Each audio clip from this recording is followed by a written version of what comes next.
Hi everyone. இன்றைக்கி நம்ம வந்து மண்டே வ்ளாக் தான் பார்க்க போகிறோம். ஸோ மார்னிங் 11:30 கொஞ்சம் பட்டர் மில்க் எடுத்துக்கிட்டேன். அப்புறம் குக்கும்பர், மின்ட், அதுக்கப்புறம் ஆம்லாஸை ஸ்மாலாக கட் பண்ணி வச்சுக்கிட்டேன்.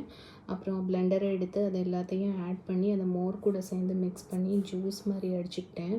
ஆக்சுவலி இதில் இருக்க எல்லாமே ரொம்ப ஹெல்த்தியான இன்க்ரீடியன்ட்ஸ் தான். ஸோ நம்ம தாராளமாக குழந்தைங்க எல்லாருக்குமே கொடுக்கலாம். சம்மருக்கு பயங்கர ரெஃப்ரெஷிங்காக இருக்கும்.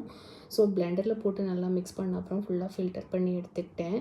குடிக்கிறதுக்கு சூப்பராக இருக்குது. ஆக்சுவலி கொஞ்சம் மோர் மாதிரி தான் இருக்குது. பெருசாக அதில் எந்த டிஃப்ரென்ஸுமே எனக்கு இல்லை. அப்புறம் ஃப்ரெண்டு வந்து ரம்ஜானுக்கு பிரியாணி கொடுத்து விட்டுருந்தாங்க.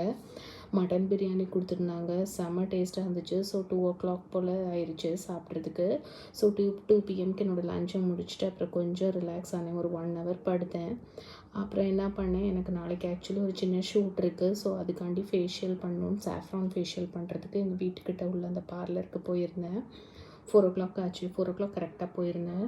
நல்லா ரிலாக்ஸிங்காக ஒரு 1/2 hour நல்லா ஃபேஷியல் பண்ணி முடிச்சாச்சு. ஆக்சுவலி ஸ்கின் வந்து கொஞ்சம் நீட்டாக இருக்கணும்னா நம்ம அடிக்கடி 30+ ஏஜ் ஆனதுக்கப்புறம் நம்ம அப்பப்போ இந்த மாதிரி ஃபேஷியல்ஸ்லாம் பண்ணிக்கிட்டால் கொஞ்சம் நம்ம ஸ்கின் நல்லாவே மெயின்டைன் ஆகும். அது கூட சேர்ந்து நம்ம ஜூஸஸ் அந்த மாதிரி இன்டேக்லாம் பண்ணால் நல்ல பெட்டரான ரிசல்ட்ஸ் நமக்கு தெரியும்.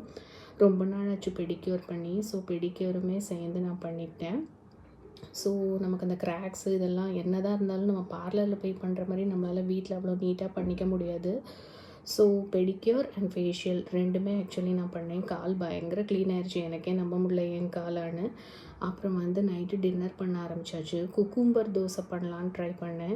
ஸோ குக்கும்பர் எடுத்து கட் பண்ணிவிட்டு நான் என்ன பண்ணேன், அதை நல்லா பிளெண்ட் பண்ணிட்டேன். அது கூட கொஞ்சம் சால்ட் ஆட் பண்ணிக்கிட்டேன். அப்புறம் தோசை மாவில் போட்டு நல்லா மிக்ஸ் பண்ணிக்கிட்டேன்.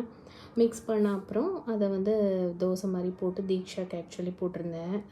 ஸோ இது ரொம்ப நல்லாயிருக்கும். நிறைய பேர் சொன்னாங்க இது ரொம்ப நல்லதுன்னு. அப்புறம் எனக்கு மில்லட்ஸில் பொங்கல் பண்ணிக்கிட்டேன். ஸோ ஷார்ப்பாக 8 o'clock நான் யூஸ்வலி சாப்பிட்டு முடிச்சிருவேன். பட் இன்றைக்கி கொஞ்சம் 8:30 ஆயிடுச்சு. ஸோ இன்றைக்கி நம்ம டே இப்படி தான் போச்சு. அப்புறம் குளிச்சுட்டு தூங்க வந்தாச்சு. Bye bye. That's it. Love you all.